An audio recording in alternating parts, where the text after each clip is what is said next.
Alright guys, so I just want to introduce you to a new listing. I was planning to underwrite this transaction tomorrow on the investors tour, but I thought I'd do a sneak preview.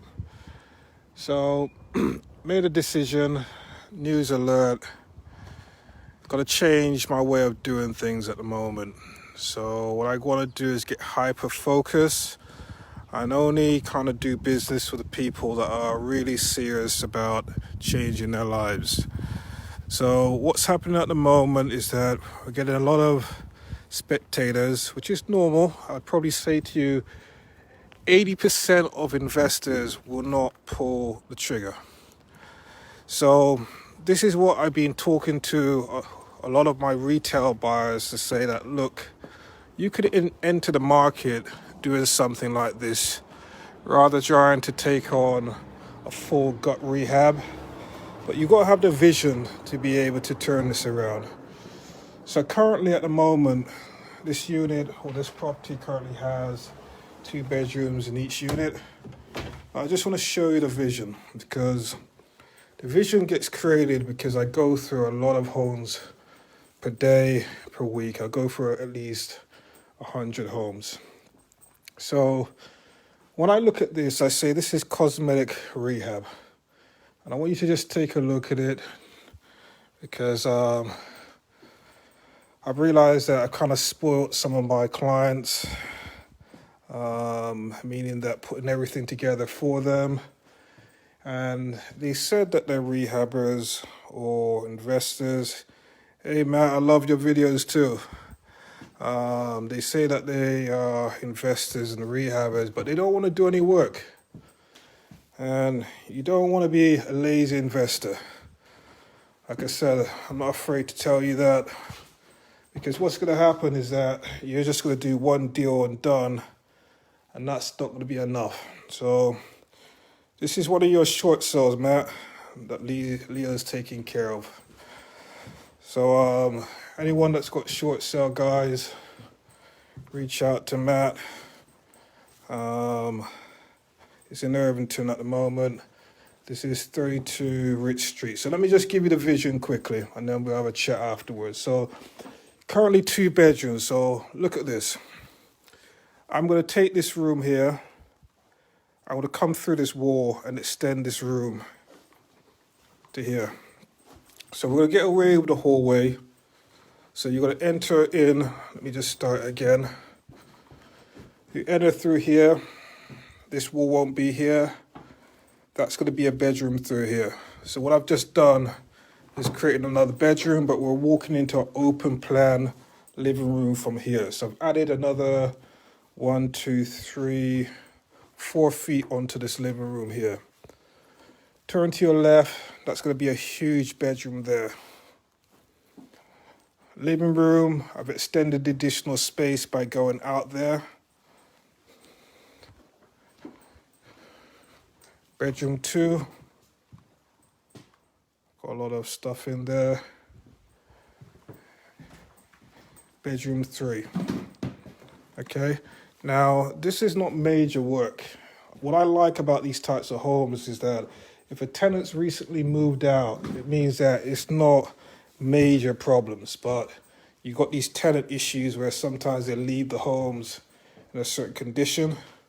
So I'm going to put some countertops, get rid of, this is a classic. I love seeing this stuff here.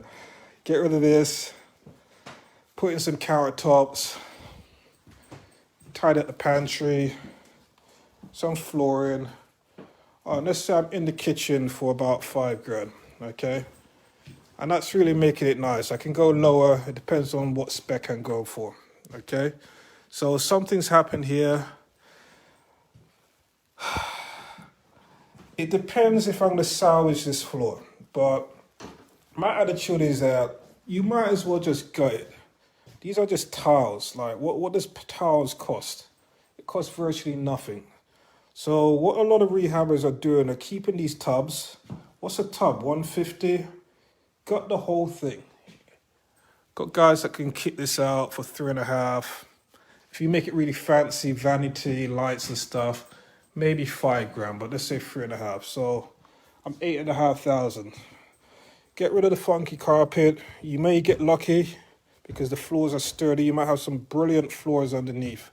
So something to consider there. But this is good space. Don't get rid of these windows, guys. People like these windows. So that's what a lot of rehabbers do. And you're leaving money on the table. We still want to have some charm. Yes, it's been fully renovated, but these little things, when I pimp out these doors, like, let me just go to the front of the house.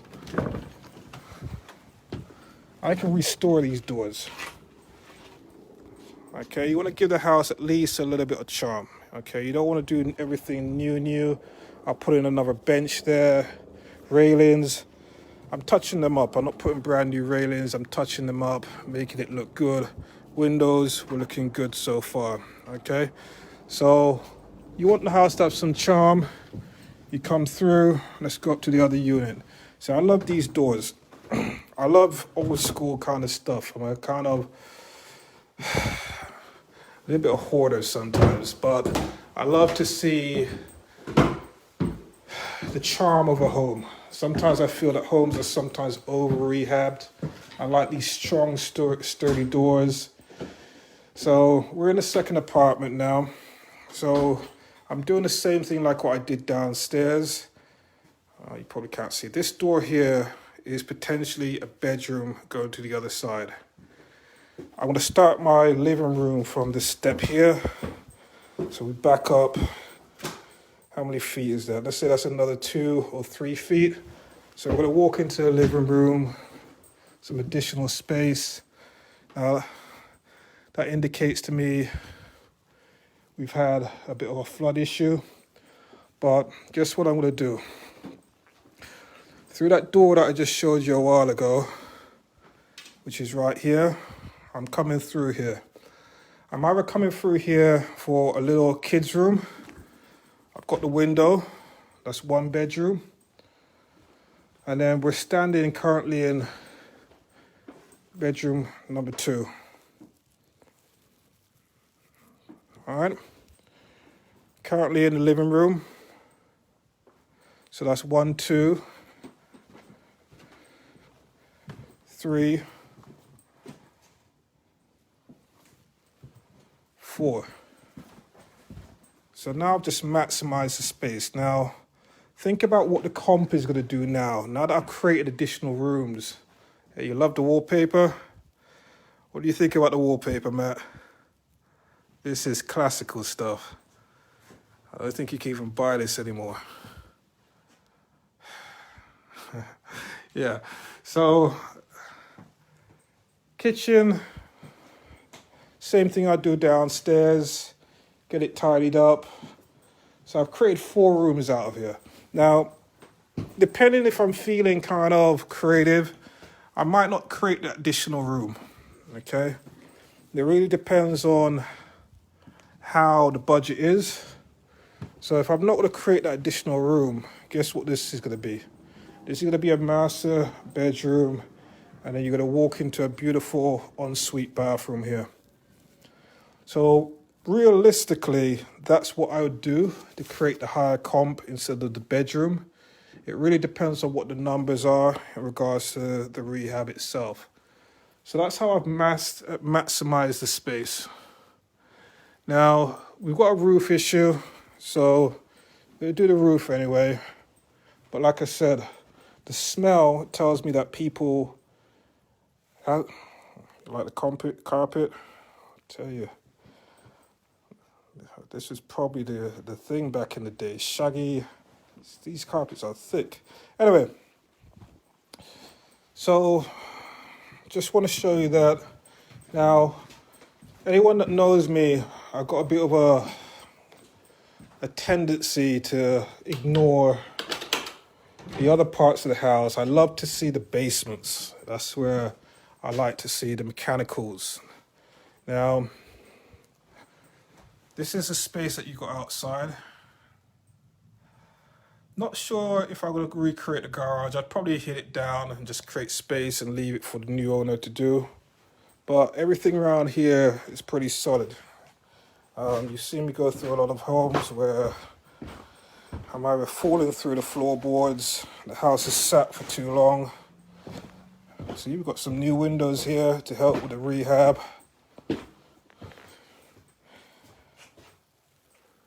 So that's pretty good.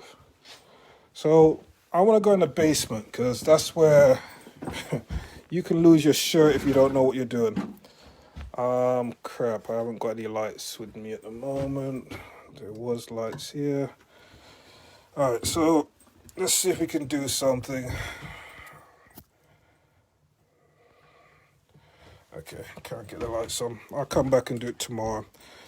So I get excited when I see basements like this because I know the potential of what it can be. But while I'm running around the basement, I want to just figure out how many boilers we got, how many meters we got. You could have some pleasant surprises down here. All right.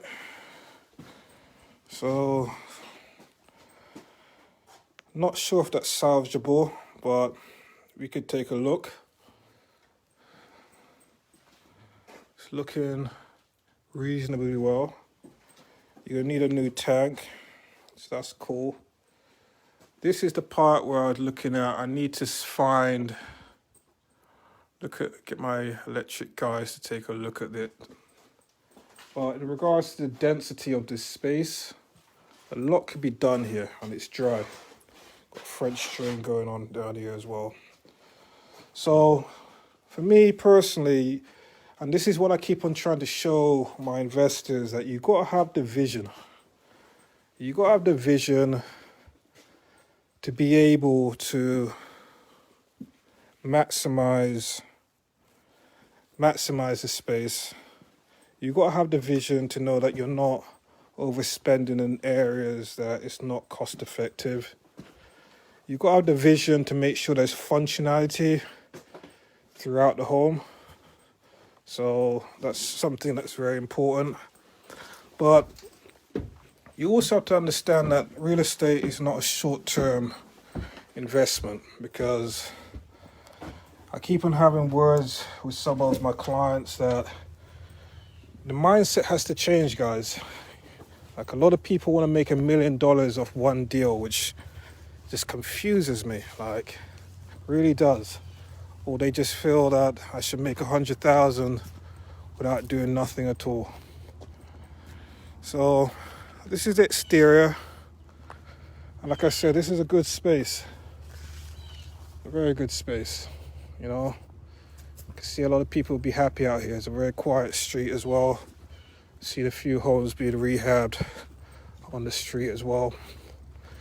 And I keep on expressing to a lot of people that when you're investing, always look at the history of the area. Because a lot of people, they want to tell me about back in the day, which is good, but you're not telling me the history, which I do my research. And I know the history of what these homes were before it was back in the day. So history always repeats itself.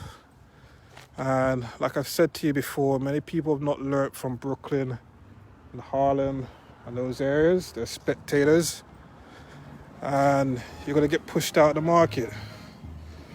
So I spoke to the city.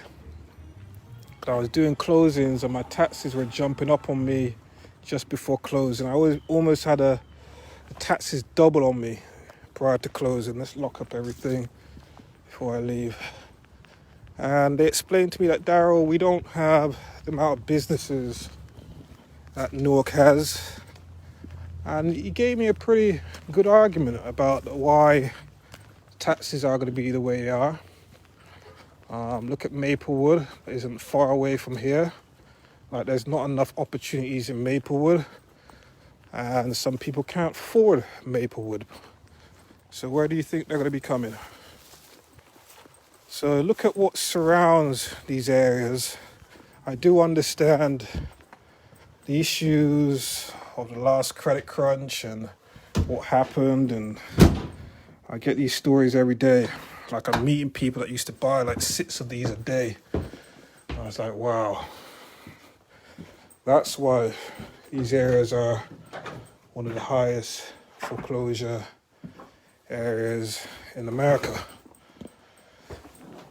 Was that light on before? I'm not sure.